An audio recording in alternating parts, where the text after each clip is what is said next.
I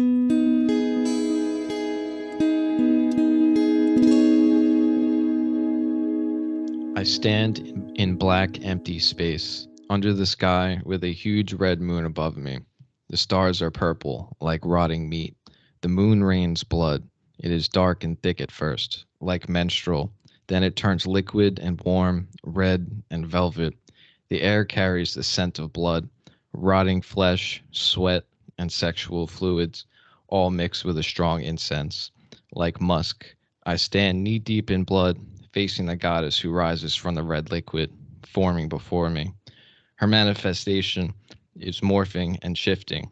At first, she is all red, covered in blood. Then she has a red dress of the Queen of Harlots. Finally, she is naked again, and her red hair transforms into snakes that writhe and hiss aggressively. She spreads her legs and gives birth to more snakes. They arise from the blood too, taking shape and coiling around her. She embraces me and breathes fire into my mouth. The flame changing into another serpent that goes down to the lowest chakra, then explodes with a flaming ecstasy, spreading all over my body in a sexual trance that takes me away from all that I am. My consciousness dissolves. There are no more limitations, no inhibitions, no boundaries. I am nothing and I am all. Finally, I rise, my body forming from the blood of the moon. I am all covered in a red liquid, but then my body absorbs the blood and becomes alabaster white. My hair long and red, my tongue forked like a serpent's.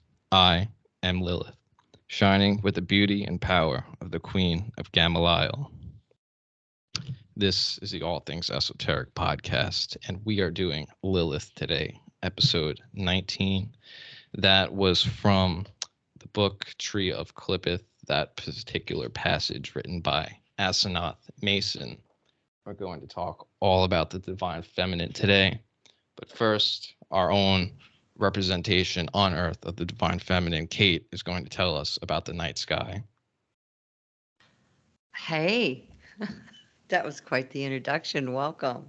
Hello. Good to be here. I got to be honest with you. I'm still working through the word that comes to me. The one word, if I had to choose one, is visceral. Right. Visceral.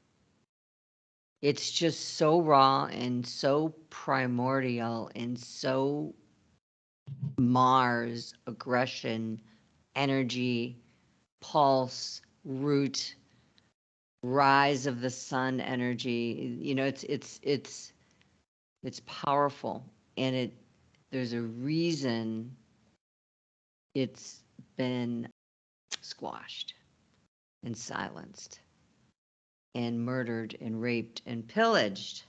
The fields of women's blood are strewn all over the world of misunderstood Lilith and misunderstood sexuality, misunderstood expression of sexuality, and then comes in, of course, religion to just seal the coffin and make you feel guilty for even looking at a woman's curves, you know.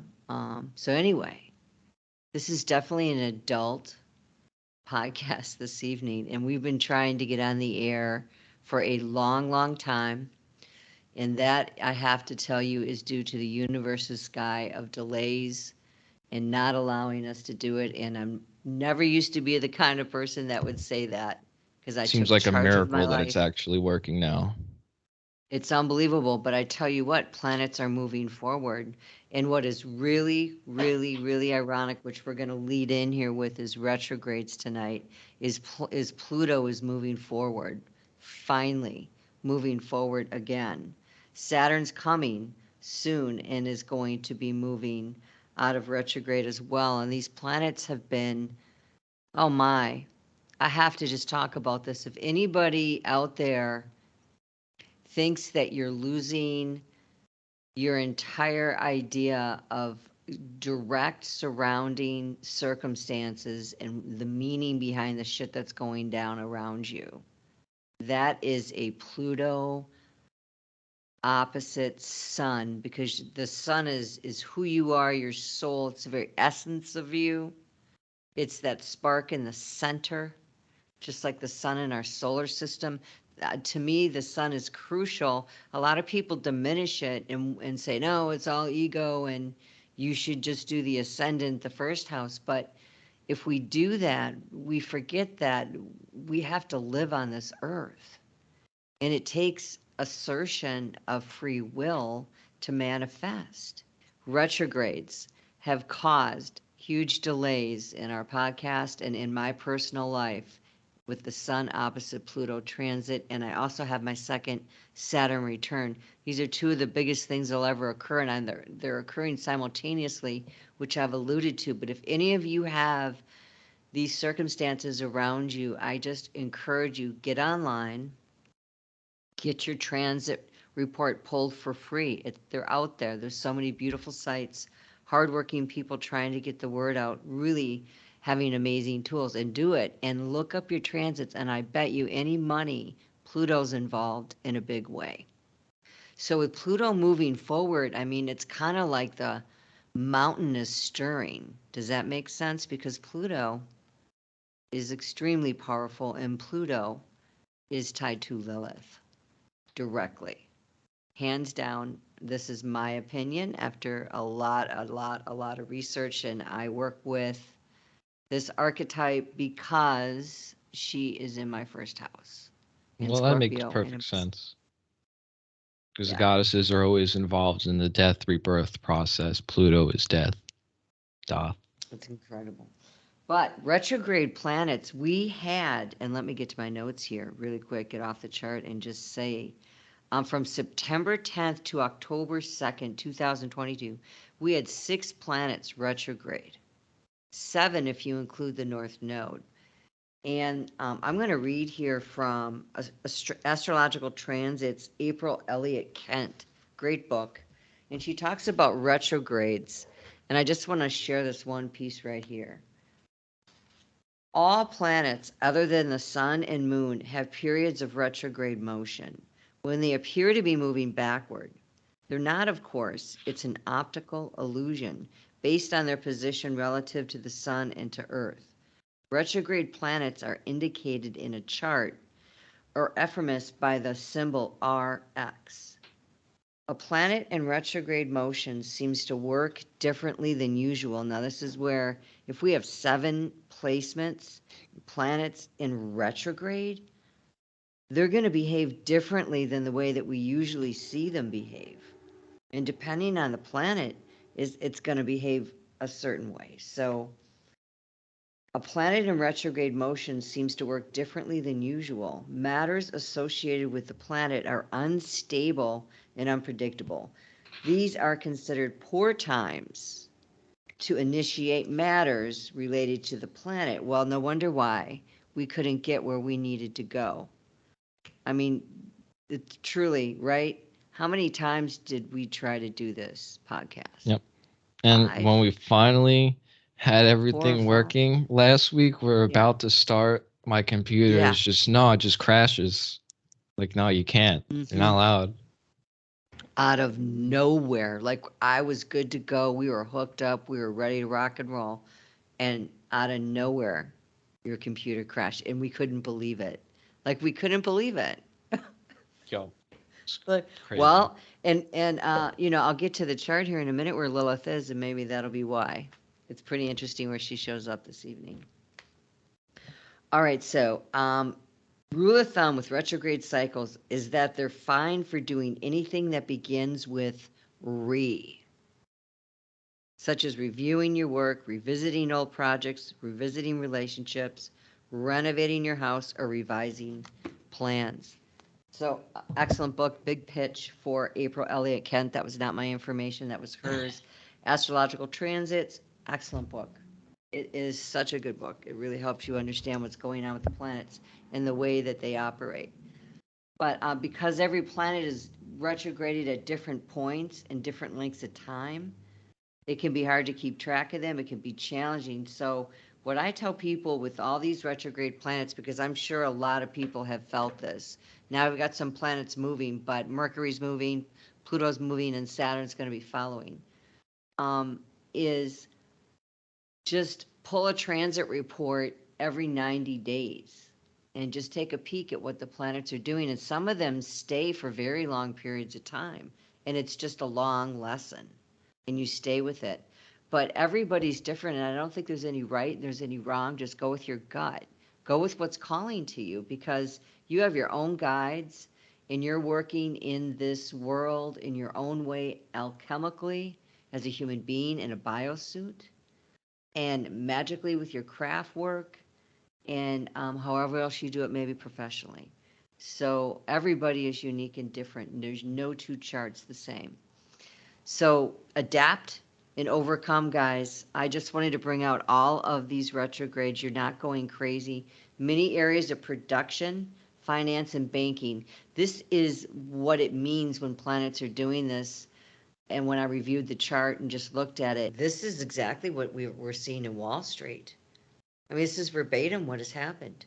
Food distribution, retail shopping, and real estate, just to name a few, have gone under significant change and shifts. And we're seeing some sectors being entirely eliminated. I went into, where was it? Hardee's to get a cup of coffee. And their hours, they close at 8 o'clock. And it's because they can't get workers. Yet inflation's through the roof, and I mean, I don't know if you're seeing that by you, Anthony. Just changes in the way that we do. Everywhere is looking for work, and it's also kind of a good thing though, because it's all shitty jobs no one wants to do. More people are learning how to self-actualize and do things they actually want to do. I mean, some of them are. I don't even want to go there. Yeah, and I tell you, we've been talking about Taurus and the North Node forever because it went into retrograde. So it's like these planets are just going forward and backward, and we're being hammered with a lot of lessons that are very unique and very one-time moments, or moments in the sky that haven't occurred for a very long time. So I just thought that that was interesting to bring out the retrogrades. The other thing I want to bring out is um, Pluto for a moment, because it's a great lead in right into Lilith. And April 29th, Pluto, the planet of transformation and destruction. That's the only way you can call it. I tried to get words that were like so succinct, and if I had to choose some, that would be it. Transformation and destruction, then more transformation and more destruction. Pluto doesn't yield ever. It's the icy, cold planet. Check out our podcast on Pluto. We did an episode. But it turned retrograde in the sign of Capricorn. Okay, so it's been in Capricorn, it was in retrograde, now it's pulling forward. But you want to look at where Pluto is in your chart. Wherever Pluto is transiting, these are the lessons that you've been learning. And chances are they're Capricorn related, and the Capricorn is the 10th house, and that's career. And I would have to ask you, if we look around, has careers changed for people since Pluto's been in Capricorn? Like, has the way we do business changed? And the answer to that is yes. And Capricorn rules the 10th house, and it's cardinal earth energy. And all of our systems, and it's the house of government, all of our systems up there, opposite fourth house, career, opposite home, all those systems are changing. Everything is changing. And there's a website called jessicaadams.com on this. I encourage you to go to her site. I was researching Pluto and Capricorn on deeper levels because we're closing out and going into Aquarius, March 2023, and I came across this idea. Now, granted, I'm not endorsing anything. We're just channels of information we found that we thought you might find interesting. So I'm not, just because we talk about something doesn't mean I'm for it or Anthony's for it. It just is information.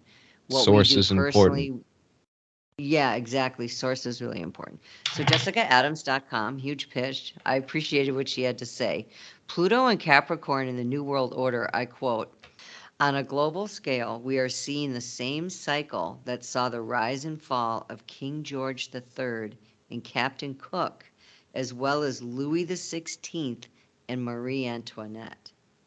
This is the cycle that ended the old United States and saw the beginning of the new United States. The slow Pluto transition from Capricorn to Aquarius was last seen between 1762 and 1778. Substitute Prime Minister Boris Johnson, former Prime Minister Scott Morrison, Vladimir Putin, Prince Andrew, and Donald Trump for those kings, queens, and captains who rose and began to fall between 1762 and 1778, and you're getting close. Pluto rules plutocrats. Now remember, if Pluto's in Capricorn, this is in the 10th house again. This is an extremely powerful place for Pluto to be. My Pluto is there, and it's often a detective or a psychologist. It can be a ruthless boss. It can be all, it just depends on the rest of your chart. But in Capricorn, they're at the top. This is a period of decline and fall for all these men in the old world. Now, I know that's a stretch, but not really if you know history and you've studied any of those individuals, which she's very well read, I believe. Astrology is basically history, sociology, and synchronicity. There's no great mystery to it. If you know the rules, you can predict the future. So, can we just say this for a moment, too, on astrology? It was completely shut down, eliminated, much was burned, works were burned, That's ideas were debatable. burned. Yeah, it was completely bastardized and removed, so we went to all logical only thinking. Who's smart enough? And when that's where we got the Yales and the Harvards and the Princetons, and I'm not knocking education, I'm working on my doctorate. I'm not knocking that. I love to study and learn. I think we all know some of these places have gone rogue, and they run the pharmaceutical institutions and medical institutions of our United States.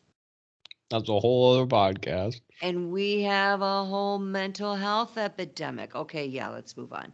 So, the American flag we know today arrived on the last transition period of Pluto and Capricorn to Aquarius. And this next part gave me chills. She's predicting something. The stars and stripes represent the United States. We can predict a new American flag in this next transition period, taking us to the year 2044. The state you know today will cease to exist. The new America is waiting to be born. On March 23rd, 2023, check out those numbers, huh? That is the day that Pluto leaves Capricorn. You can't make this up. It is the beginning of the end of one of the toughest career cycles of our lives.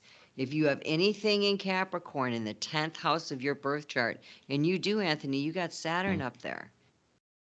Don't you have your South Node up there too? Yeah, you have your South Node up there. It has to have been brutal and personal. And it was for me. My sun was opposite Pluto in Capricorn. It's just been, and then it went into retrograde and it went back, and now it's going back over again. So it hit me 3 times, or it's fixing to go past my sun again. It's within 12 minutes of going past my sun as of this podcast. So Pluto, a symbol of intense transformation, has been in the sign ruling your career or academic career since 2008. So this is really exciting that it's going into Aquarius. I am just beyond thrilled. I can't wait. I have a lot of things opening up for me in March. I've got my Jupiter return, my Saturn will have cleared, and my Pluto opposite Sun will have cleared again, and my Saturn return will have cleared again, and they're all moving past. It's just going to be, I know things are going to shift. I can feel it. The other thing is, I'm really happy to say I'm getting my health back, because that was crazy. Yay. I mean, if anyone has been really sick, I am so sorry is all I have to say, because that has not been fun, whatever this is. I feel like I've gotten through it and beat it. But let's get to the chart. So tonight in the sky, I did it at 5 o'clock, and we've got 5:20, so we're rocking. We've got Lilith, and just hang on, you're not going to believe this. I mean, this is so potent. I just don't even know what to say. Lilith is in the 6th house at 00 degrees in Virgo. Lilith is home in Virgo in the 6th house. She's very comfortable there because she is in a place where Virgo already lives. So it's Virgo to Virgo. It's daily life. And it's like, yes, come forward with a Pisces ascendant, with Neptune and Jupiter in the 1st house with you, your rulers. Come forward and bring that outer knowledge that you sense you've heard in study, an outer knowledge that you've done, Anthony, and bring it down to a daily Virgo presentation of Lilith. I heard, when I saw this, I heard very clearly, I want to be in people's lives practically, but the time for that is so far from now. Like we have a hurdle, I heard. We have a hurdle to get there because of the misrepresentation. And so she wants to be represented daily in a balanced way. And some will say, you can't do that with Lilith. That's not true. That's not true at all. I would disagree. So she's in the daily house, and we also have in the 7th house of others, the Sun, Venus, and Mercury all in Libra. So there's this balance and harmony in all of the inner planets there. And one would say, where's the Mars? Well, Mars is in Gemini, on the 4th house cusp, almost exact, saying, speak about this with passion. This is the home we're talking about here. These are young girls that are experiencing a lot of abuse with Lilith themes in their lives in this Capricorn Plutonian world we were in. There was a lot of mishandling of the femininity by the masculine, and that is a fact for many, many, many years. And so with Chiron in the 1st house, back to that ascendant in Aries, and by the way, Jupiter moved into Aries, just moved in, and then it went retrograde. So it's like, I am really passionate about enlarging these themes of Lilith in the daily life in a 7th house balanced approach. You've got Venus in Libra in the 7th, very balanced. Mercury's there in a balanced way. The Sun is there, opposite. Neptune can be tricky. It can be so far out there that we can't grab it. But that's why Lilith is in the 6th, saying, yes, reach up, but make sure you bring it down to the practical. Now notice the 10th house here tonight. We have a Sagittarius mid-heaven. Sagittarius rules the 9th house of religion. What we've believed, what we do believe, the sacred texts, the scrolls. It's called by some the house of God. It's foreign knowledge and foreign travels, and it's expansion because Jupiter rules Sagittarius. And where was Jupiter? In the 1st house. So you see this working together here in some beautiful trining harmonies.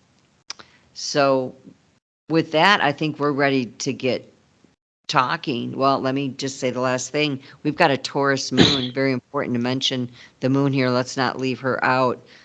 Taurus moon is exalted. The moon is exalted in Taurus. It does very, very, very well here. The moon wants to be emotionally balanced. It wants to wax and wane, and it wants to have security. It wants to know, Taurus is about security of resources and things we love. And it's like Lilith is saying, it's okay. I really hear this. It's okay to love things in the way that you would love them. It doesn't matter if people reject you. You have to stay authentic to who you are if we're ever going to see change. It doesn't matter what other people think. You've got the North Node there pointing the way, and then you've got Uranus, right? The rebel saying, you're damn right. All those are together in the second house. So, with that, I am going to hand it back over to you. And that is the sky map tonight. Thanks so much for letting me share. It's pretty exciting times. And make sure you guys get a transit report. Okay? All right, Oh, back to you. thank you. That was amazing, as always. So, Thank you. Lilith. Her appearance is generally described as, quote, she is most often seen as a beautiful, sensual woman with red or black hair, milk white skin, wearing a red dress, or naked, shamelessly exposing her sexuality and beckoning the traveler to give oneself to her and partake in her initiatory mysteries. She comes accompanied by owls, wolves, snakes, and her demonic children that feed on the flesh of the dead and sexual fluids of the sleeping. These entities are hairy and winged, with long, sharp claws and the teeth of beasts.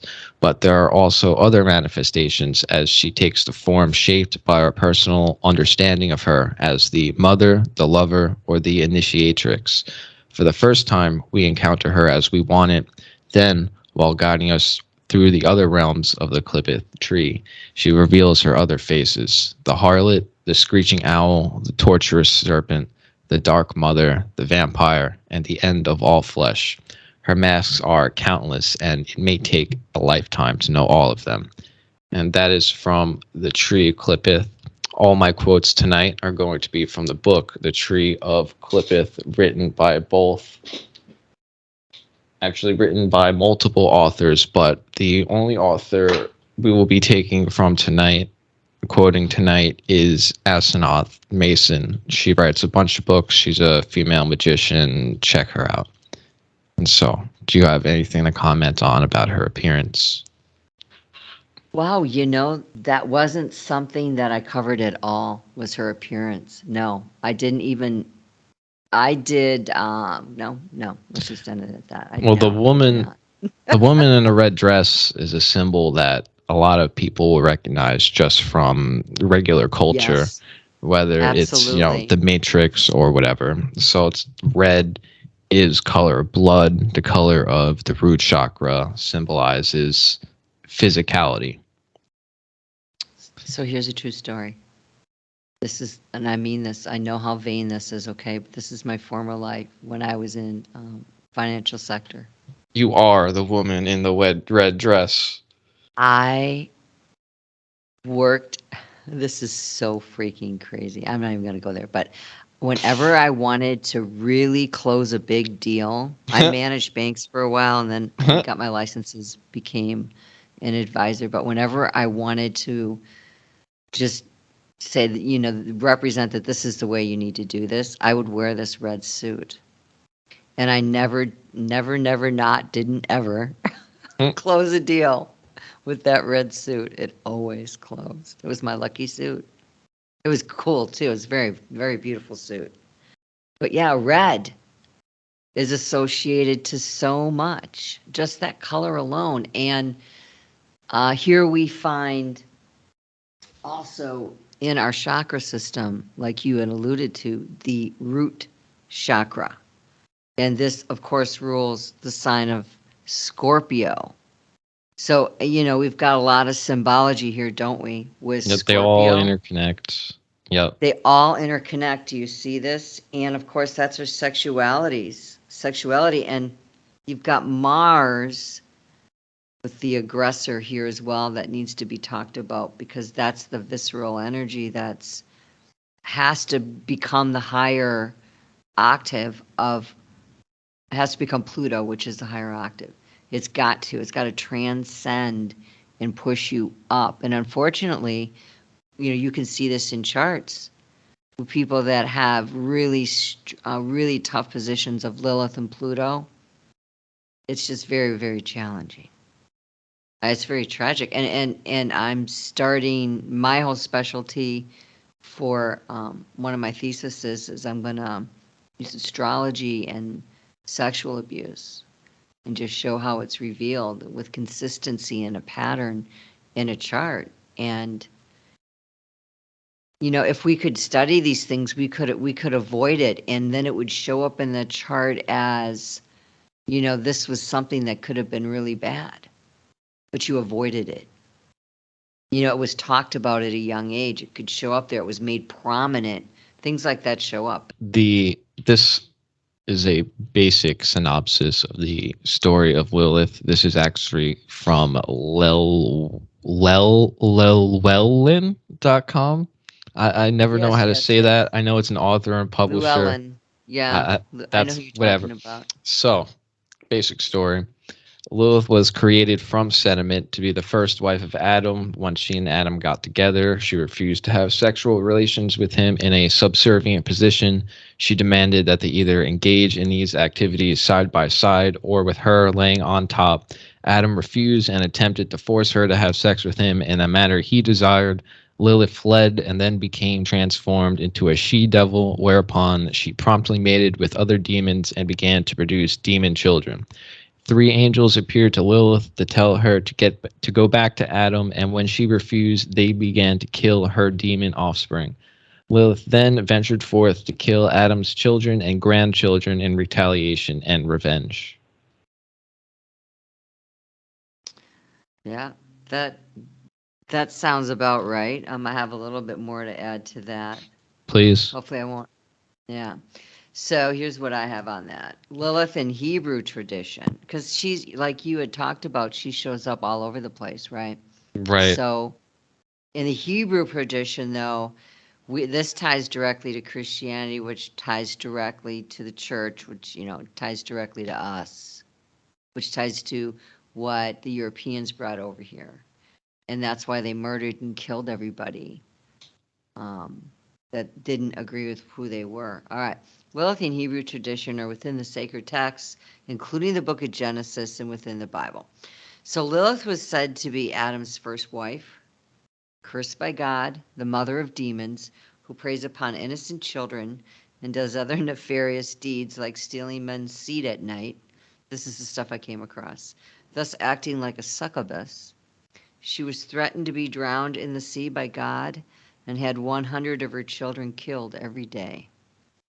The story of the Lilith myth is Adam and Lilith were made at the same time, and this denotes equality. That's really important. We find this in Genesis 1 and later in Genesis 2, and we find another woman formed from Adam's rib after. So Lilith refuses to submit to Adam. We know the story.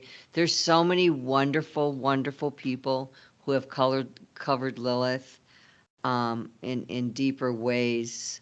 We're just trying to wet your whistle and let you know what we uncovered, but hats off to the people that have already done it. Just go with what resonates with you, and please share our work if it resonates, because we really want to get the word out on this. Because I think that we're seeing some young women come in that are going to need those energies that are opening up, because people are opening them. And they're going to need guidance. And, that's a whole nother story, right? Like once we do understand this energy, which is strong, how do we implement it? Because it's part of the all, right? Like it's part of all the stories of the stories. Like it has a place. She has a place. So, all right. So Lilith refuses to submit. Adam got pissed off. He wanted superiority. Lilith wanted equality. So she left the garden. And in some writings, it is said that as she left, she spoke aloud the name of God. I am thus declaring her own divinity and separateness, refusing to even submit to God. And apparently this was forbidden. So she said, I am Lilith, when she walked out and left. And instantly she grew wings and began to fly away. Of course, this piss got off. And he sent 3 angels after Lilith. They caught her in the ocean where they threatened to drown her. And she was given a choice. This is the God you want to serve. And you can hear the Christians going, you're damn right, she's a demon. Because she's supposed to be underneath that Adam. It's like, how long has that been ingrained in our society? Look, I respect men. I love them. Men are amazing. We need them.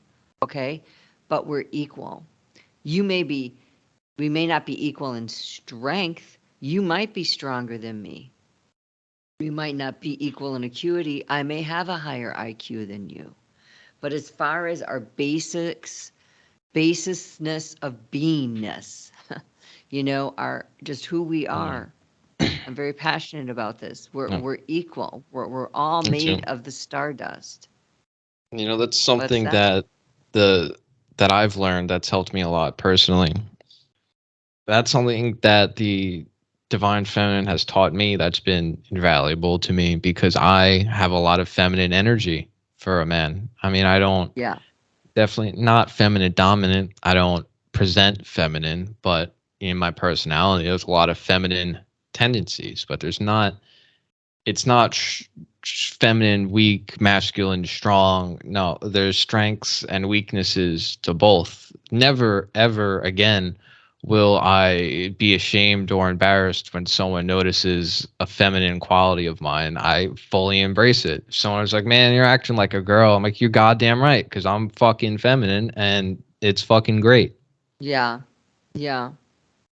Well, and it is so accurate. You see it. You see it in the chart. You may be a Libra sun. Happy birthday, by the way, to you. Belated Oh, birthday. thanks. Yes. You may be a Libra sun, but you're a Cancer ascendant and Cancer moon.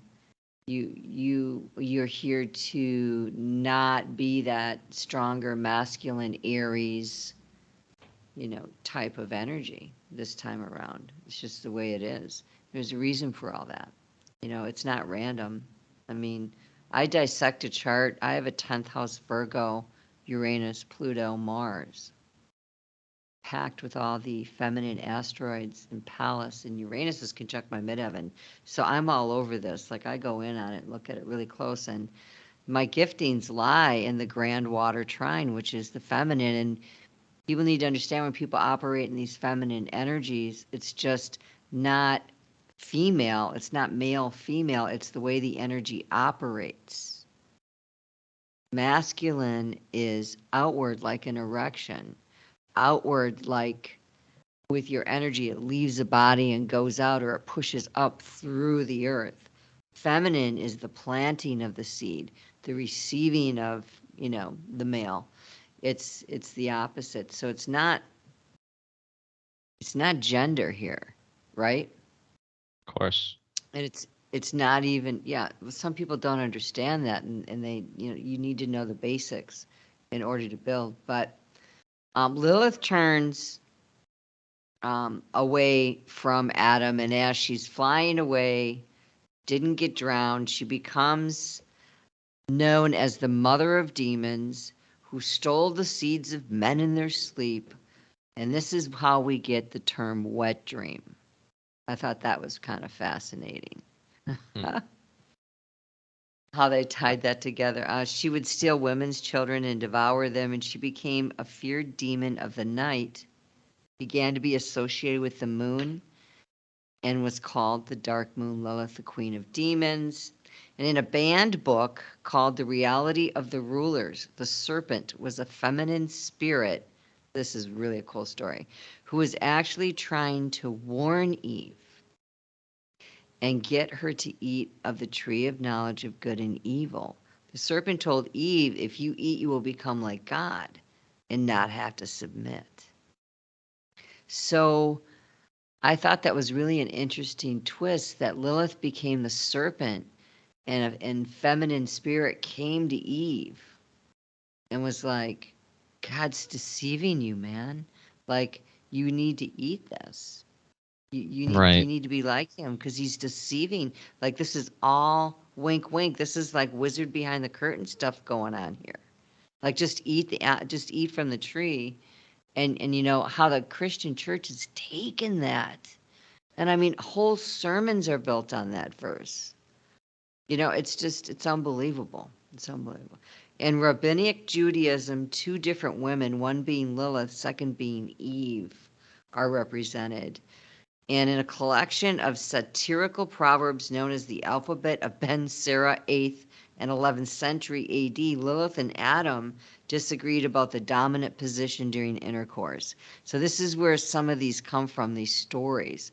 It's like these are the stories that were weaved through in certain texts and certain books. It's fascinating to see her name come up in it was just so many different writings. I encourage if people are interested, go down that road. Awesome. There's a Right. lot out there. So in more modern times, the feminists, and even more recently with the divine feminine empowerment movement, we've seen Lilith as the world's first feminine due to her standing up for her equality. Many women use Lilith in their symbolism for freedom. We saw the rise of this manifest right around the discovery of the first four feminine asteroids, those being Ceres, Juno, Pallas, and Vesta. See episode 12 on the asteroids. We covered all four of those. But I do want to quote this. Until the discovery of the first four main asteroids in the 19th century, we only had the classical planets. And of those, the only feminine planetary bodies in astrology were the Moon, Mother, and Venus, Wife. The asteroid goddesses expanded the scope of the feminine beyond the personal planets. Now, we're going to look in a while where she shows up in astrology and how we plot her and her history in the sky. But I think it's interesting how much we have seen the mother and the wife change over the years, especially in the last 100 years. Our homes and living arrangements look nothing like they looked in the 1950s and 40s and 30s. Do you understand what I'm saying there? Mm.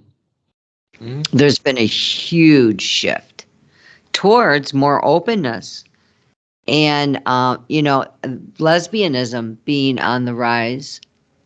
Whether you're for it or against it, it's irrelevant. I just look at stats, and it's definitely coming out because more people, due to women pushing for equality and getting out there, are feeling more comfortable to come forward. We also saw, and we talked about this on podcasts, if you've gone through and listened, we try to bring in world events and things that are going on and just the whole exposure there for a while. Do you remember the wave of people that were being exposed for sexual misconduct in Hollywood and other Oh, places right. in our Yeah. government?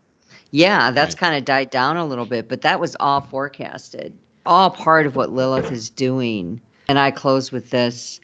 What is interesting to note is that the evolving discovery and emergence of planets and asteroids coincide with the current global trends of that particular day. The level at which this is true is quite compelling and would undoubtedly cause the skeptic of astrology to reconsider their viewpoint on the validity of this science. It's not what religion has made it out to be. They don't want you to know how to work with your star map and your energetic signatures. And it's not a me against them. I'm telling you, I'm just reporting history. They totally eradicated any connection to astrology. They deemed it and stamped it a devil with horns. And anybody who practiced it was murdered and persecuted. And it didn't bode well for you, just like the witches. So with that, really encourage you to go back and listen to the asteroid episode because we really went over that deep and hard. So there's a lot to be said there. And something to consider as well is Lilith's connection to Lucifer. They're kind of a lot alike: cast away, cast down, The punished, the Beauty and the cursed. Beasts. Yeah, Lucifer also refused to submit to God and revolted. And Lucifer was demonized and cast from heaven. And, I know some people that shared things with me about history and writings that I had no idea about. Is it demonology? I believe that's the way you say it. We need to remain open. And when we are open, we need to understand that, these things aren't going to come at us. There's not a devil behind every doorknob. You own your space and you have authority here on earth as a being, a living being in a suit, in an avatar. So the theme here with this, God represented in the Bible, is that equality is not allowed. There's no equality. Men are first, then women, then children, then the dog, then the cat. There's an order there that I was hoodwinked on. If we just do it this way, you'll be protected. And that just did not happen at all. But anyway, hand it back over to you because I'm going to go into the astrology in a minute. But anything you have to say? The only other thing I would say is to mention Saturn, right? Saturn is right on the front and center of her sigil that's most commonly used. Now, it's not a Solomonic sigil. It doesn't appear in the Lemegeton or the Goetia, but it is in a Solomonic style. And of course, with Saturn is associated with Binah on the Kabbalistic tree of life, the great mother embodiment. And also, you just mentioned Lucifer, Satan, Saturn. It basically represents everything Satan represents. So there's also a definite Saturn current running through Lilith and multiple other goddesses. I kid you not. I'm in the library because it's a long story, guys. There's so much going on in my personal world. But I'm in the library because it's the only place I can be to do this right now. And as you were talking about that, I'm not making this up. The lights went completely off. Huh. I'm sitting in a very dimly lit room right now. They just shut off. I don't know if they're timed, but that was crazy and very interesting because Lilith likes it dark, and this is where it ties into Pluto, Right. And that planet. So but hey, I'm going to turn my light back on. I'll be right back. Oh, Hang on. Oh, it's still turn off. my light on. I'll be right back. I can't see, man. It's ridiculous. Oh, I stood up and now it came back on. Weird. I'm not making this up. Man, I really wish you could have seen this. Now, if that was on Skype, if we videoed, you would have seen that happen and you would know I wasn't making it up. As soon as I got up out of my seat, it turned back on. Huh. Weird. Yeah. That's what I'm saying. So go through all the rest of your notes on Lilith, because the more general understanding we have about Lilith, the more the stuff I have on the Clipith will make sense. Yeah, that's all I have on the history of Lilith because there's so much out there. It's well known, but I wanted to bring in some of the other points regarding some of the books. Like I would really, really encourage you to go to a book that I'm going to bring out here in a minute, and it's by Tom Jacobs. Go to him and Google his name, Tom Jacobs. He is someone that I think has done the best work so far that I can find on Lilith in the modern day. There's a lot of antiquity. She's found all over. Oh, we didn't even talk about the Nag Hammadi, but she shows up there as well. Well, if you want to say that she is essentially the same as Sophia, but I think it's like the same spirit on a different plane. But we'll get into it. Yeah.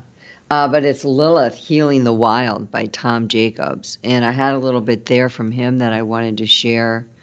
And then I was going to go into astrology. Yep, just go through everything you have in your notes before I get into the Cliphic stuff and end on the list. Okay, so if you guys, anyone out there is like, I am really struggling with my Lilith, you have Lilith possibly on one of the four angles. This is where it would be extremely personal to you, which would be the first house, the fourth house, the seventh house, or the 10th house. Also, if you've got Mars conjunct or Pluto there, there's a very serious theme because those are the planets that connect to Lilith. It is very powerful, powerful energy. And whenever you have Mars and Pluto together, that's a whole nother conversation.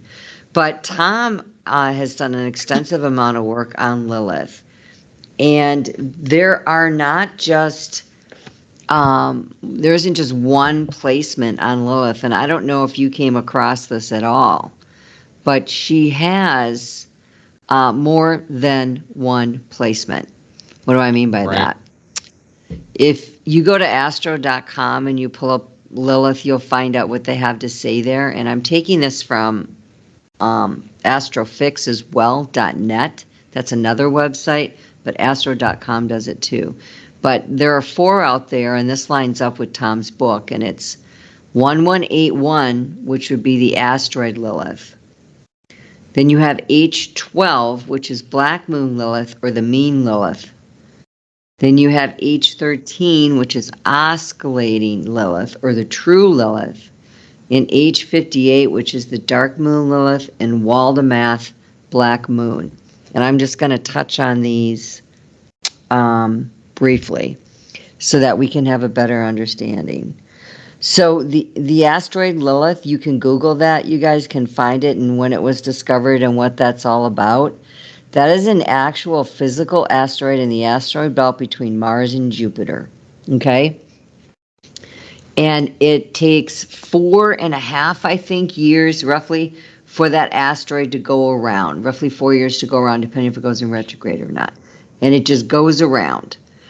And so wherever it is transiting, compared to your natal chart, is where the current focus of the attention of that archetype would be with the asteroid. Now, the asteroid operates, to me, as I've studied it, and I'm about 6 months in now into studying her. I had been studying her previously and just astrologically.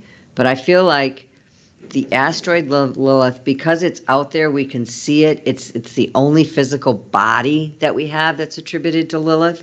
Everything else is a point within the sky. But the asteroid's an actual physical thing. I feel like, to me, that makes it more personal energy. That it's something that's steady and it goes around just like the other planets, and it's seen and it's known.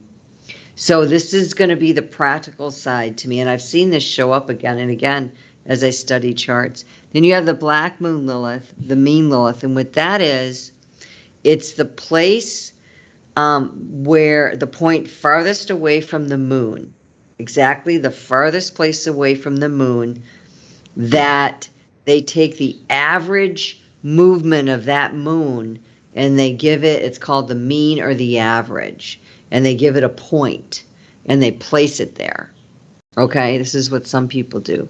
And then you have the oscillating Lilith, which is the true Lilith, H13, and that's the Lilith that Tom Jacobs ascribes to, and that's the Lilith that says, look, it's not predictable out there. There's shifts to consider. There's changes. He goes over it very, very well. I'm not going to break it down science-wise. I'm not going to do that on this podcast. Go to him, Tom Jacobs. He's got his own website and YouTube channel, and he breaks it down perfectly. But it moves. It's not reliable. Just like Lilith, it's visceral. It's wild. It moves around. It's erratic. And he said this in his book. He said, using the Black Moon Lilith, the mean Lilith, is like having sex with a blow-up doll compared to a real woman, the true Lilith. So what he suggests you do is plot the H13, because that is where you're going to see her behavior come out, and where this incarnation you should work with this energy. And then you have the dark moon Lilith, which is the Waldemath Black Moon. And I really didn't go into that deep. Wait, It was more before newer you, to me. I'm sorry. Before Yeah. you move on to the last moon, I just want to say about the mathematically corrected moon. That's really irritating, in the way that the wild and nearly unpredictable movement of the normal black moon Lilith, really it's just mirroring the moon. For some fucking dick mathematician to come along and say, like, this is too wild and crazy, let's do some math and make this smoother and nicer. Fuck you. Oh, that's funny that you would say that. Yeah, well, he had that reaction, not quite as strongly, but he had that reaction in the book. He talks about it.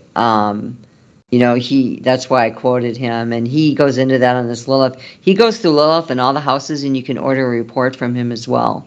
I also do Lilith reports as well. I'll do any goddess, any 4 goddesses that you want to look at that I work with and am familiar with. I will look in your chart, and we can talk about how those energies at this time want to partner with you. So, all right, he also says this about the Lilith archetype. I thought this was fascinating. While myth is the socially sanctioned version of the story told openly, you could think of archetype as a sort of software each of us has access to, as we are part of the human collective related to the story.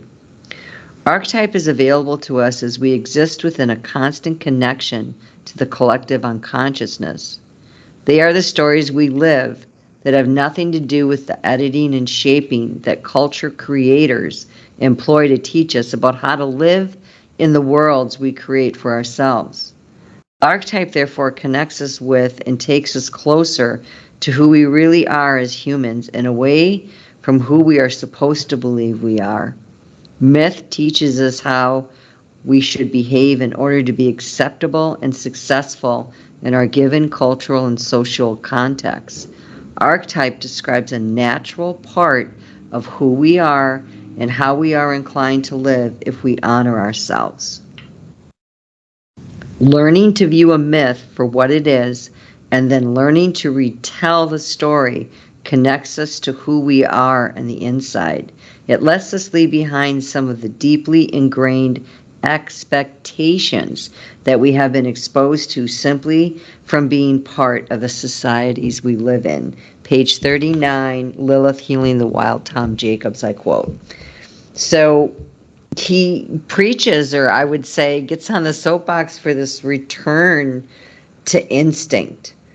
And then he talks about what that looks like and how it's a true connection. Lilith is a true connection to your body, and it's your mind and it's your spirit, and it's completely encompassing all of who you are, and not just I'm Joe, I'm a plumber, or I'm Jill and I go to Dartmouth School, or I'm Bill and I'm a baker. It goes deeper than that. It encompasses all of who you are. Oh yes, that Her mind and her spirit. in this, especially this scientific modern masculine era, the past few hundred years, all irrational ways of knowing have become, seen as irrelevant, so much that just the word irrational people automatically associate with not true, false, when that's not true. Your intuition is irrational. That doesn't mean it's wrong. Your visions, your psychic abilities that you can train yourself in, those are all irrational ways of knowing. But that doesn't mean it's incorrect. It means it's not logical, yes, but that doesn't mean that it's wrong. Well, our government believes in that very, very deeply, as they use psych spies. They use remote viewers. They believe in this. They know all about it. They just don't want you doing it. They don't want you to find yourself. I mean, I hate, again, to say this. I'm not a conspiracy theorist. I've been down that rodeo, and it's like there was so much I found that I was like, I can't believe this happened on my watch. I can't believe I was naive to this. I had the whole wake up rage scene, man, and I just can't live there. I have things I want to do, and so much, I had to balance it. It was really hard for me. So shout out to anybody out there who's like waking up and coming out of your sleep, and you're like, what the bleepity blankety blank blank blank is going on? Just keep waking up and have support around you. And that's what's been really hard about Lilith in the first. I am going to talk about that before we close tonight, just for a few minutes. Having Lilith in the first is very, very difficult. Everything that it talks about with Lilith in the first is what happened to me. And so it's a really tough placement, and especially in today's world. But let me say this quick about patriarchal ways. I love what he says here. This is page 41. When healthy, Lilith listens to her body always. Each and every facet of life, she allows the messages of her body to inform. See, because she's root chakra. She's the base, she's the bottom, she's regulating it all, man. You know, and she has to be healthy to do that. She has to be grounded. And, you know, we have these images of her just insanely, it's crazy. It's crazy how things go through culture, and it just, like, everybody's raising, I'm sorry, I'm getting off topic, but everybody's raising their prices because everybody else is. You know? It's just like this wave that goes through society of beliefs and things. Okay, so each and every facet of life, she allows the message of her body to inform. A byproduct of patriarchal ways of seeing and thinking about who we are has led us to attempt to distance ourselves from our animal natures in every conceivable way. There it is. Patriarchal thinking aims to control everything, to bring everything under some sort of predictable regulation. Like if humans remember themselves, I'm almost done. Sorry. If humans remember themselves as another animal in the scheme of things on earth and honor themselves as such, we cannot be controlled nearly as well as if we come to believe we are to be mental and intellectual beings, encouraged to deny our animal nature in favor of what is rational. And this is what we're losing with Pluto and Capricorn going into Aquarius. We're losing that whole 10th house hardcore approach to career in the zenith of the chart, the midheaven, the top, where you're seen. We're changing, and we're going to see all these Aquarian themes coming in. It's going to be amazing. What a great freaking time to be alive talking about this. Right. We also go deeply into the animal nature in our Pan episode, also another god of the devil archetype. But yeah, couple last things I have, and then I'll hand it back to you, and then I'm pretty much done. But I did want to bring out natal aspects to Lilith. If you need to understand, we have the inner planets, and then we have the bridge planets, which are the planets that take us to the outer planets. And each of these have a purpose and a place. And if you go through our planet series, you'll really have a good understanding of where that all comes, how it all comes together. But if you have her conjunct your sun, your moon, your Mercury, your Venus, or your Mars, that is considered an inner planet. The luminaries are the sun and the moon, and then the inner planets. And this is a very personal connection, and it can be frustrating if you don't know how that's supposed to all play out. And often, remember, it's through these themes of Lilith that we learn about her. And her themes are loss, and her themes are rejection from even that which made her. You know, think about that. No one really talks about the whole rejection wound of the father. You would have to say God was her father. Yes, he made her. Interesting, because Pan has the mother wound on the other side, exactly opposite. And Chiron has the wound too as well. And you see this, you see it play out. It's incredible. But natal aspects to Lilith, if you have her on the ascendant or descendant, I'm going to read this out of Tom's book. Lilith in aspect to the ascendant-descendant axis shows a conversation about how one's self-definition and style of relating to others is informed by Lilith. The ascendant as the beginning of the first house indicates how we show ourselves and go about making the statement that we exist. The descendant is the beginning of the seventh house, indicating how we interact with others and what kind of others we're drawn to. Whatever aspects one of these angles aspects the other. So it's a conversation always in the making. And we have this with the houses, the 2nd to the 8th, 3rd to the 9th, 4th to the 10th, 5th to the 11th, 6th to the 12th. Always this axis and balance that's trying to perfected in the wheel. When Lilith aspects this axis, Lilith's primal, unchecked, irrational energy informs our relationships with self and others. Her raw openness is in the native and confronts others. Okay, I just want to stop there. This is really true in my life. Until I learned with her in the first house in Scorpio, conjunct my Scorpio ascendant, until I learned how to manage this raw, visceral energy, I didn't do a very good job. I would not be combative, but I was a truth seeker, and I would just state things and just point them out. If Lilith in a person is quiet, having been shooed under the rug or stuffed in a closet, there will be a dampened experience and expression of this axis in general.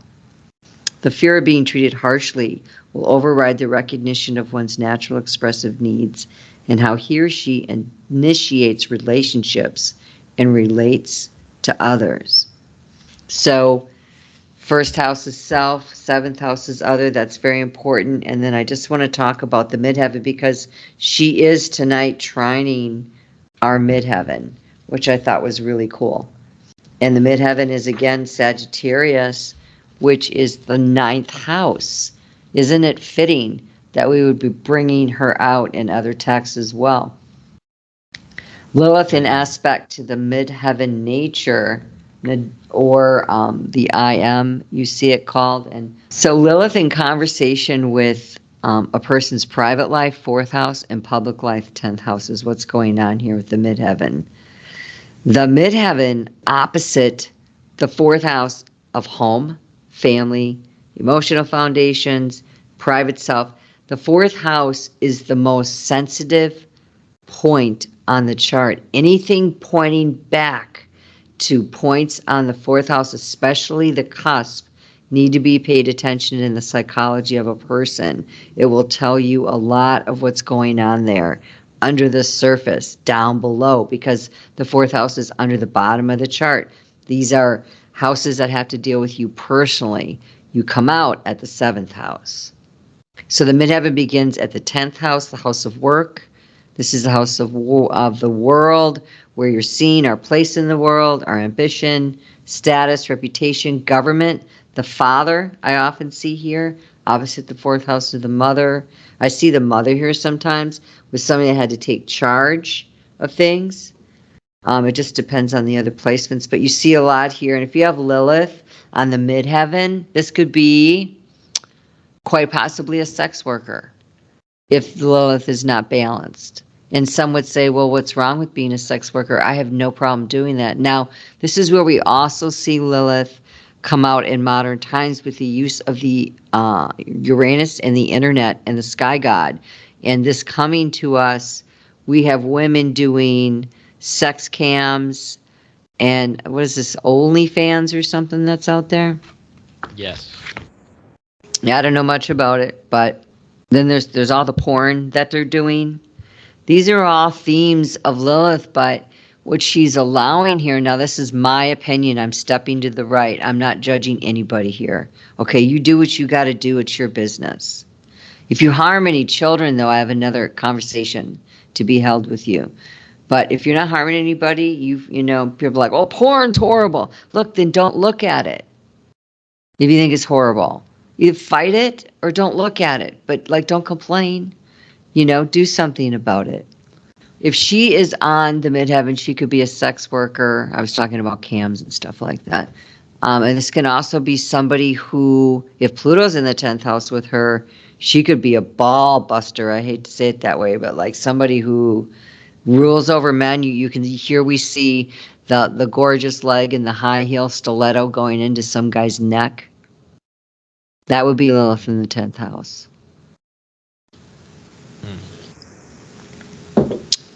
So yeah, I just wanted to talk about her being on the points, and of course, there's so much more there. Do your own research in your own chart, but there's definitely a lot to be had there. I haven't found a chart that I have looked at, and I've looked at quite a bit on Lilith, where if somebody had been sexually molested as a child or abused, that they didn't have Lilith in one of these prominent spots.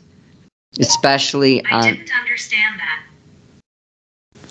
Especially on, that was my phone, especially on the first, I'm sorry about that, the first or the fourth, you know what I mean?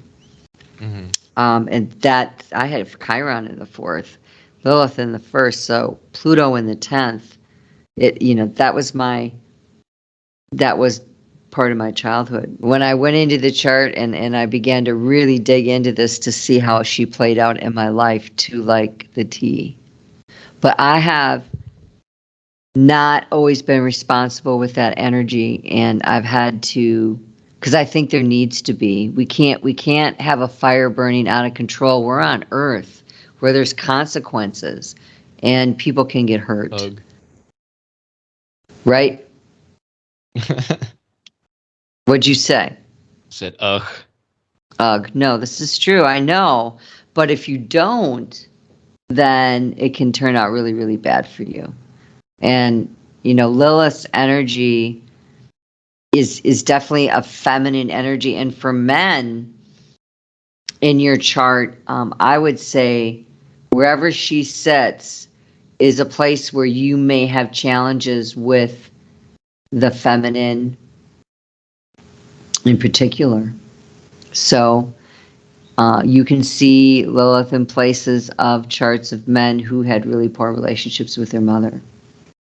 It's just fascinating to see how this shows up. But remember, you have all these 4 places, so go in and do your own research on them in each one. And I go with the true Lilith, and I do pull asteroid Lilith.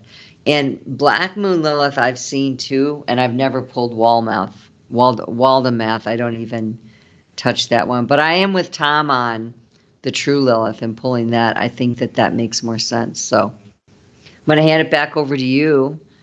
And awesome. Thanks. That was wonderful. So there are 2 shells or cliffa on the Cliffith tree that are associated with Lilith. So we have already covered the Kabbalistic tree of life, every sphere in different episodes, each planet with the sphere it's associated with. And the Cliffith tree is said to be the night side tree. Its structure is exactly identical, except flipped upside down. The Cliffith are the closest translation of Cliffith is shell, because the cliffa are said to be the shells blocking the light that the Sephira, the spheres on the day side, emanate. So each cliffa goes with one Sephira. So the cliffa of Lilith is the shell of Malkuth, the 10th sphere on the Tree of Life. So this is from Clippeth Tree, Asenath, Mason on the first cliff. The first cliffa on the Tree of Night is called Lilith or Nehemeth, both names referring to a female demon or goddess depending on a source, the latter derived from Nama. Both are described as angels of prostitution in Kabbalistic literature, and both are believed to either be one in the same being or demonic sisters. The first cliffa is also called the womb of Lilith or the cave of Lilith, and it is believed to be the entrance point to the dark side of the Kabbalistic tree. In mythologies and folk tales, we often encounter the concept of a dark cave or cleft in the earth, which appears to be a gate to the underworld, the land of the dead, or the realm of the spirits. You may have dreamed of such places yourself too, if your dreams ever led you to a surrealistic world where nothing was as it seemed and the whole reality was only an illusion covering the raw darkness of the universe like a multicolored cloud. If you ever dreamed of strange rooms and spaces in your house which do not exist on the mundane level, pools and lakes that lead to other places, doors and windows that appeared all of a sudden out of nowhere, it is possible that you were in the cave of Lilith then, even though it did not look like a cave in the normal sense of this word. See, this is what I love about Kabbalistic literature, Kabbalistic philosophy, because it gives you the archetypes, it gives you the patterns to which you can analyze the rest of mythology too. So Right. the tree leading down to the underworld, going down the rabbit hole, think cave of Lilith. Have you had any dreams like that? No, no, but I do see how it also ties back to the tarot too, and the death card, and Pluto in general, and just the tens in the tarot, because a lot of times Right. people talk about the tens being so wonderful, and they are, but you can have too much candy. Like the Ten of Mm-hmm. Pentacles can Yeah. be too much, especially if you already have a lot of pentacles in the spread. Remember, we were looking for balance and harmony. That's what keeps us, our bodies working well, our minds working well, our relationships, give and take, ebb and flow. The tide goes out, it comes in, the moon waxes, it wanes. We see it everywhere. Right. I had a dream a lot like that, and the meaning seems so obvious, but so not obvious. I was in a house that it's not my house in real life, but in the dream, I recognized it as my house. And then all of a sudden, I realized, oh, yeah, there's a second floor and a third floor and a fourth floor to my house. And I just never go there ever. Why don't I ever do that? And I go up there, and it's always a super creepy vibe, like haunted house type thing. So the obvious meaning would be like discovering the higher levels of existence, the non-physical realms. But this dream happened like a few months ago. I've well past that. That was like a revelation from 5 years ago. So I'm thinking there has to be something deeper than that. Yeah, I tell you what, dreams are something else. There's so much to be said on dreams. We could do a whole thing on dreams. And it's just what you are discerning for you, because everybody's different. Some people say they don't even dream at all, but they can do all these other things. They have other connections. Right. I So, very rarely dream, and when I do, it's almost always a nightmare. oh, really? But I have been dreaming more the past year or two. So more nightmares. I don't have nightmares. Weirdo. I don't. Anyway, I dream really long dreams, though. Go ahead. Anyway. so more on the the shell or the cliffa of Lilith from the book Tree of Clippeth. In Rites of Magic, the cave of Lilith does not always resemble a normal cave either. Practitioners, and there's a lot of stuff for practitioners in these quotes. You were mentioning she wanted to be worked with in a practical way.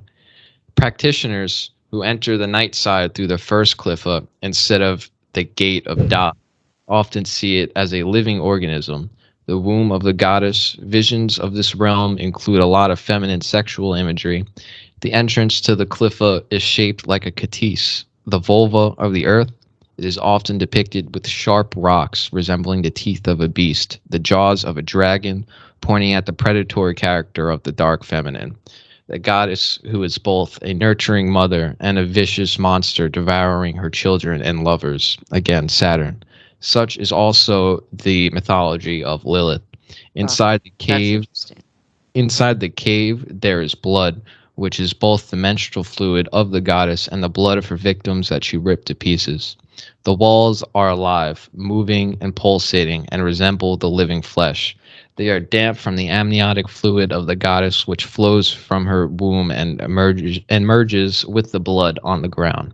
The tunnels that lead deep into the clipet are narrow and filled with the metallic scent of blood and bittersweet smell of sexual fluids.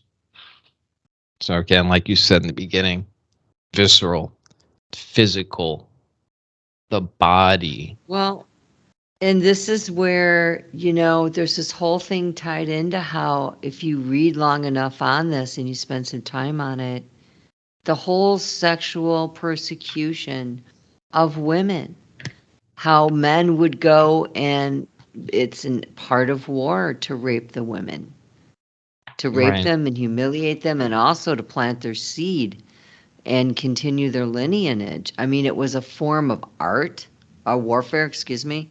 And then you have the mutilation of the private parts of women in certain parts of the country. You have women still wearing veils. You have women that it's legal to beat them. Right. This has to The stop. Like, the veil I'm a thing makes woman me so and mad. Like it's really tough, guys. even worse than the veil, the Orthodox or Hasidic Jews, where they make the women shave their heads. Like it's one level to say that your feminine beauty is only for It's your husband. all It's only for your husband. You can't show it in public, so wear a veil. But not allowing them to have it just makes me fucking sick. it's all none of your business. Like, where did your authority come from to make that decision over someone's life? You don't have any more right than a woman. And I'm telling you, this whole thing's crumbling just like she's predicting. Jessica Adams, I think that was her name. I'm not on that page, but it is. And this is what we're seeing, the loosening and the shaking. And yeah, I don't know how many women I've talked to that are feel very strongly about who they are and their confidence levels and what they want to do. I mean, not all the time, because we're women, we wax and we wane, we're connected to the moon. But we balance ourselves, and nobody wants to control men. Nobody's raping men to the tune that women are being raped.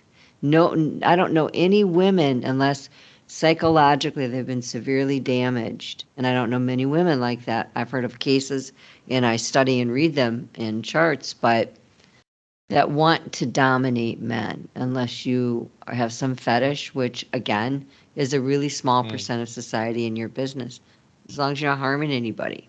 Some men like that. Being a feminine in a masculine world has not been easy. Okay, the liberties, I was born in 63, and the liberties that men took with my body when I never gave them permission is atrocious. Tell And him, this is where we goddess. get this, well, boys will be boys. No, I'm in a bar. You don't get to slap my ass. You don't get to grab my butt unless I'm out there sticking it in your face. But if I'm just walking, was how it was in the late 70s.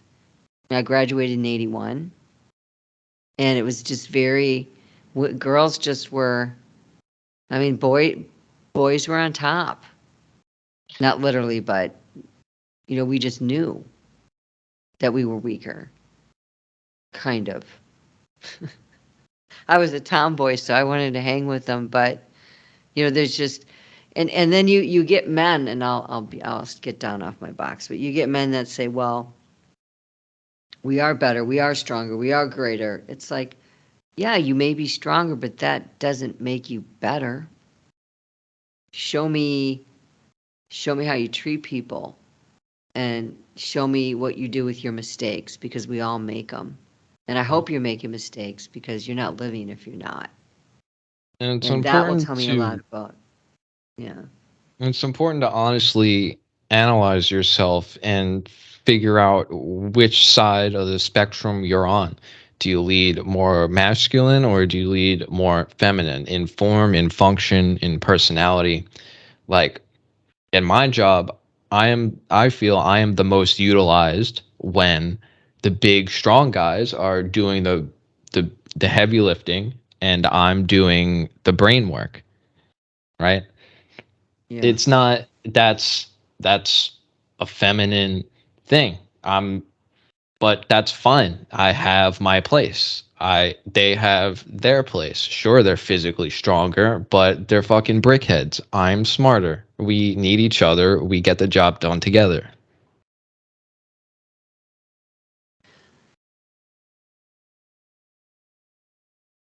I think that it's coming, this androgyny, so to speak, in our, not androgyny so much in we're all going to be androgynous, but in our mentality of it doesn't matter. Be mutable. And it really pisses a lot of people off. A lot of people are getting angry about the rise of men feeling comfortable to come out and be who they are in their feminine selves. And, my goodness, it must be such a challenge. I see charts when I studying them, and I'm just like, man, this has to be really challenging, because it's like you're not born at the right time. You have all this inside of you, but you can't express yourself who you truly are. And that really has to change. Why do you care if a man puts a wig on, or has lipstick, or wears heels, or I don't give a crap what somebody puts on their body? Do you know what I'm saying? Um, Yeah. I don't have to agree or disagree. It's none of my business. Who is this person harming? And it's yet another mockery of the feminine when you see men dress up and then movies are made about it. And it's just like it just keeps spinning around. This Right. degradation of the feminine I totally agree, but to a in all its point forms. in certain sections of society, the pendulum has swung too far in the other direction. I understand. Yeah.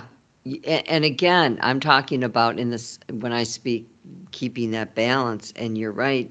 Some of it's gone way over. And I mean, it's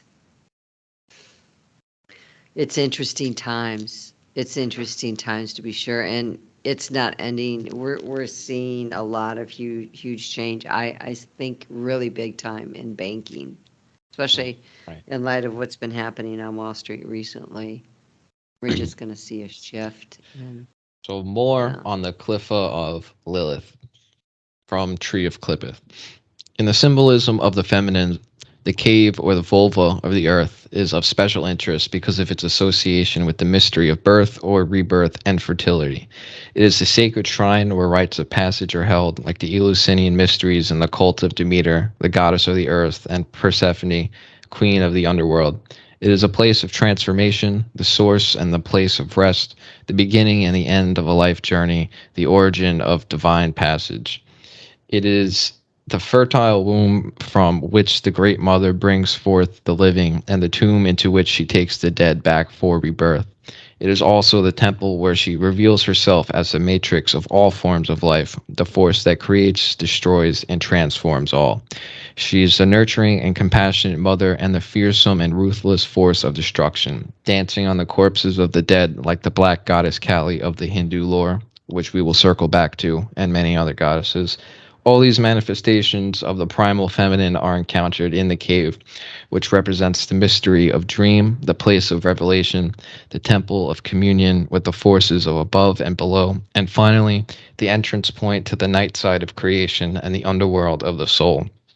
This symbolism of the body of the goddess, apart from the cave, also includes other enclosed areas that are associated with shelter and containment. Thus, the entrance to the other side is also found in forest glades and groves, tombs and crypts, gardens and sanctuaries. The temple in which you perform your rites of magic is equivalent to the goddess's womb as well, offering protection and empowerment, transformation, and access to other worlds and dimensions. And Kate, I know you got a forest on your property. I mean, a portal on your property. Boy, I don't know, man. I was down there today. I spent a good 4 hours just I've got so much Mars energy and everything going on. It's just a long story. I just needed to get out there and work with the wood.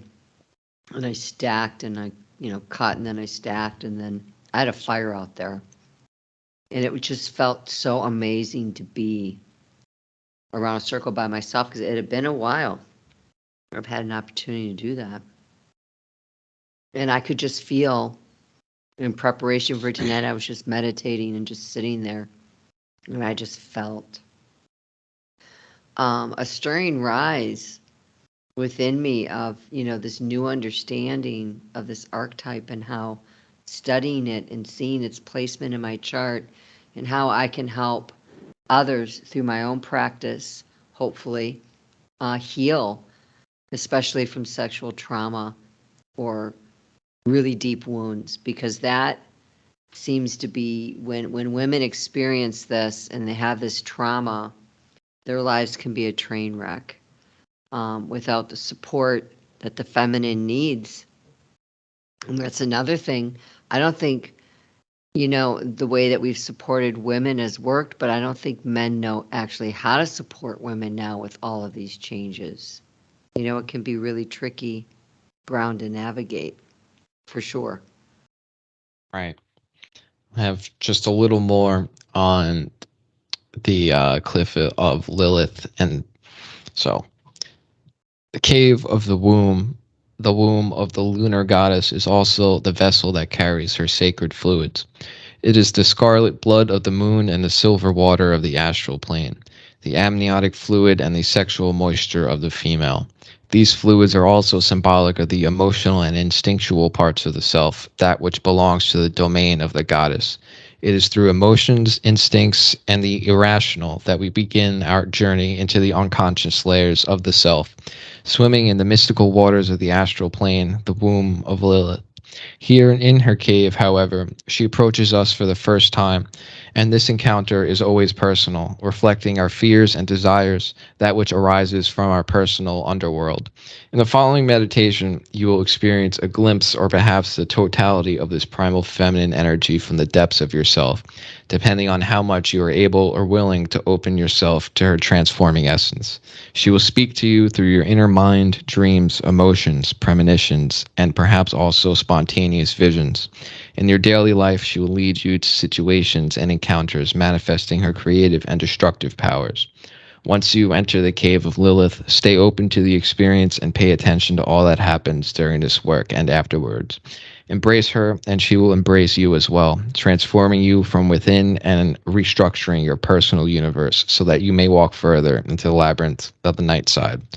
So, I'm not going to read this meditation, as you should go buy this book for all the practical exercises in here as the goddess wishes.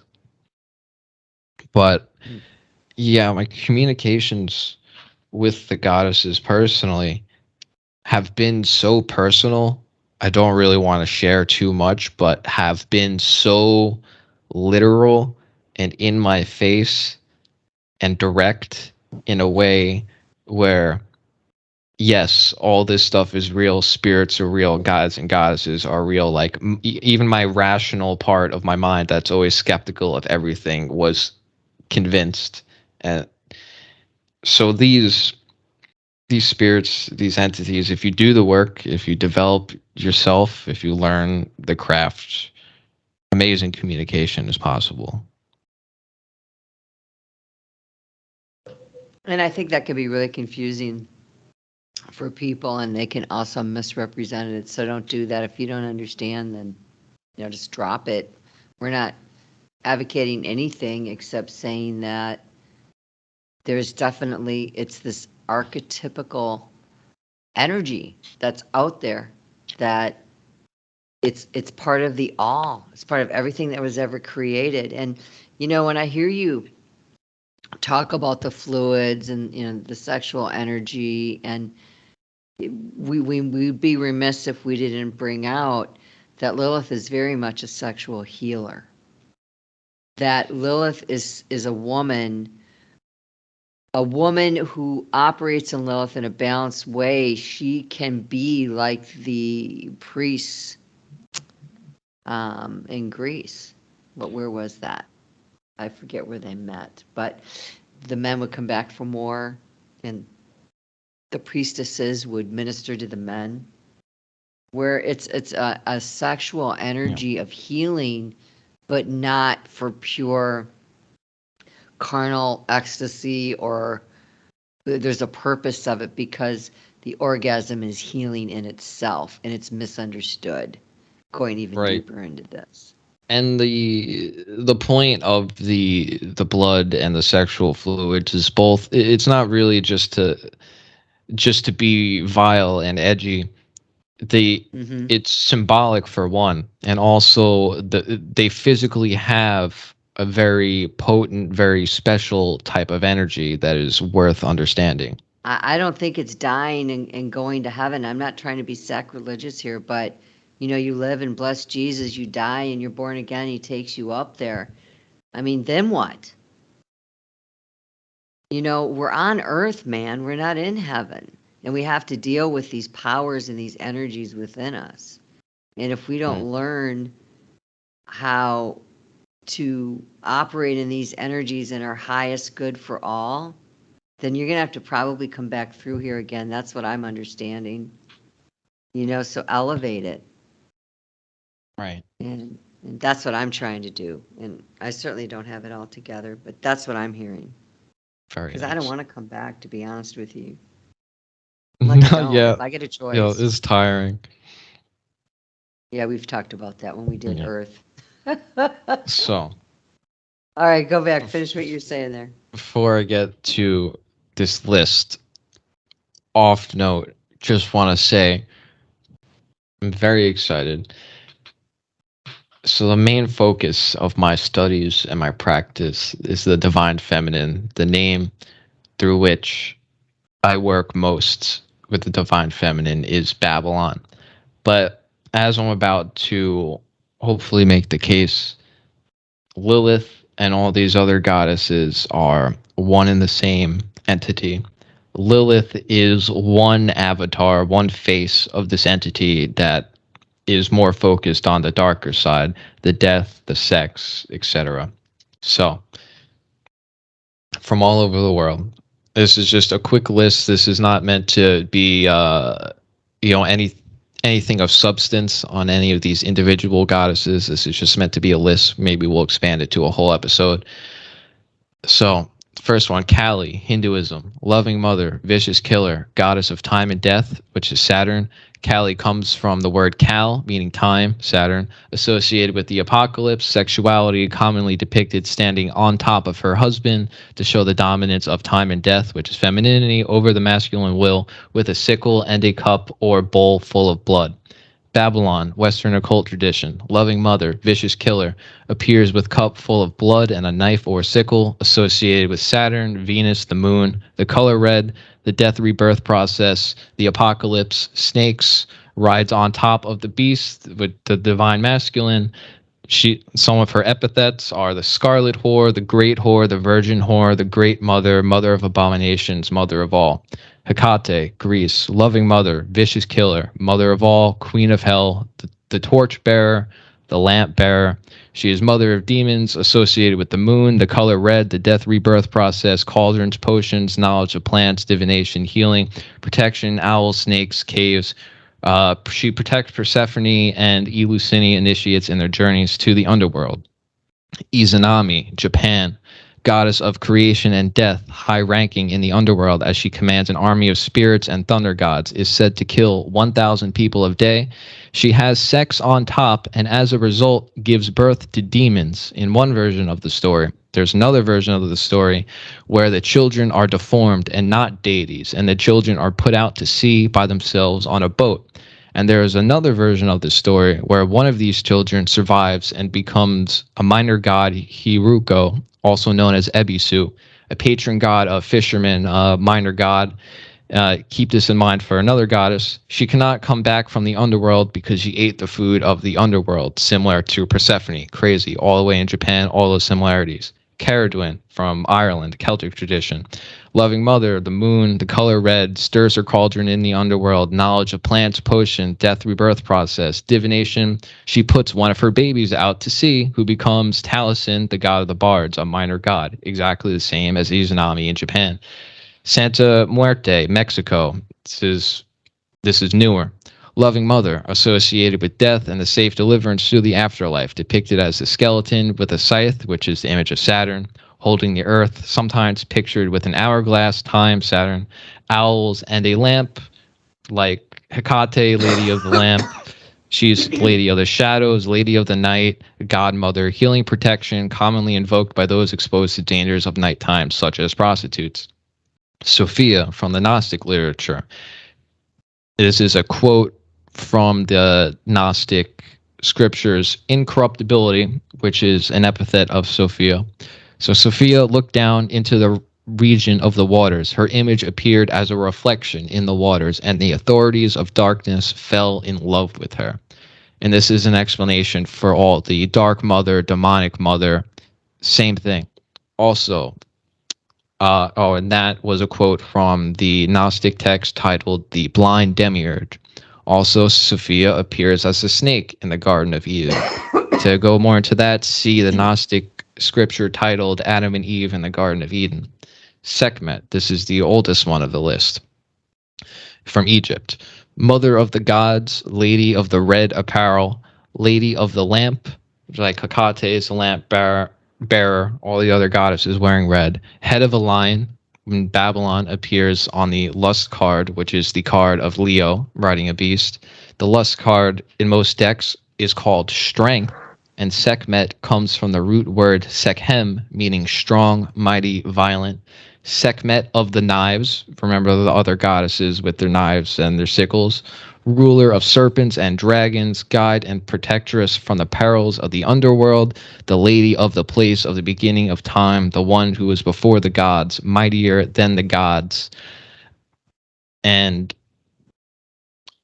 also, as I've been saying all this time, Sekhmet is called the Lady of the Many Faces. And that's the last one on the list. Yeah, that's a great list. Thanks for putting that together. I mean, that just shows the portrayal of this archetype all over the world, basically. It's I mean, the it sounds like same thing. same stories. Yeah, absolutely. So Excuse me, stuff I've like coughed. that just gets me going. Yeah, it's exciting to see when you begin to connect the dots and you're like, there's something to this overall arching energy and archetype. And it's interesting to see how she's expressed depending on where you live. You Right. know, it Right. literally Like takes on the coat of that culture. right, like areas with more storms and harsher weather have a more vicious nature mother goddess. Yeah.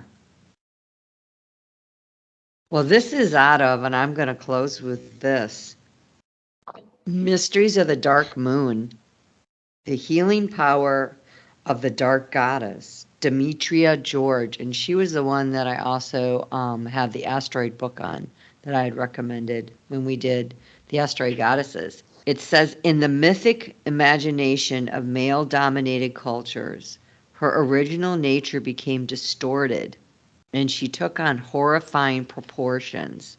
I think this is really important to note here. This is a complete bastardization of this archetype of the feminine. It's deep. You know, it goes back to the original, to the beginning. and it was deliberate. As Kali, she appears in cremation gowns, adorned with a garland of skulls and holding the severed head of her mate, Shiva, dripping with blood. As Lilith, she flies through the night as a she-demon who seduces men, breeds demons, and kills infants. As Medusa, her beautiful abundant hair becomes a crown of hissing serpents, and the gaze from her evil eye turns men to stone. And as Hecate, she stalks men at the crossroads at night with her vicious hounds of hell. We might well ask why the dark goddess presents such a terrifying image. In what ways do she and her psychological counterpart, the dark feminine, threaten our security and create havoc in our lives? And how is her destructive power related to her healing qualities that brings renewal? In what ways has the dark goddess come to embody our fear of the dark, our fear of the occult, and our fear of death and change, our fear of sex, and our fear of confronting our essential selves and our own interpretation of truth? So, a lot can be said about how, from the very beginning, a lot can be said that from the very beginning, we see a systematic suppression of women. I mean, women were dragged around by their hair and seen as property. I mean, this is really broken, that's a really broken system. I mean, anybody that is treated that way, but in particular, we're talking about the divine feminine. So I think that Lilith is in my first house, showing my past and what happened to me and overcoming it, and now being a mouthpiece for women to be balanced in their sexual energies and to receive healing so that they can use their energy for higher good. And I know that that's part of my calling. And, it's not a place where a lot of people are willing to go, but I definitely feel that that's where I'm going with all this. So it's pretty exciting. Life. And using astrology, Well, that was so great. I'm glad we finally got to do this and that we finally have better audio now. I'm sorry about before, guys. We tried. Yeah, all those episodes. Yeah. And hopefully this will be more regular now. Maybe. Well, hopefully. And I tell you, excuse me, I'm sorry. The challenges with the internet has been really tough. Like, I am not in the city. I do not live in the city. I live out in the country by the mountains. So, we'll make it work, though. Don't know what we're going to do next. We haven't talked about it. We've been just trying to get Lilith done. So we're so glad that we got this done. We're going to wrap up and get it edited and zipped up and sent out. And we just appreciate all the people that are following. And if this resonates, please share it and get the word out on this archetype and do your own study and just balance that energy. That's the key. Find the way to balance it. And I think there's times, and let's just say this quick, that the energy shouldn't be balanced because you need it to do its rawest, purest form. When a man this is getting really adult, but when a man is ejaculating, he doesn't stop and think, was this the right thing to do? I mean, if you know what I'm saying? A balanced amount of everything, including balance. A life lived in the middle is fucking boring. Yeah, and that's why I corrected it, because there are times that we have to really, but a balanced system and a balanced body and a balanced mind leads a balanced life. And for the most part, if you're going to survive here, the way that the world is right now, if you don't have balance, it's not going to turn out well for you. Right. If you go to a psychiatrist, chances are you will be put on something. And then that just creates a whole nother level. Don't do it. So thanks for listening, everyone. We'll be back soon. Yeah. Have a great day. Good night.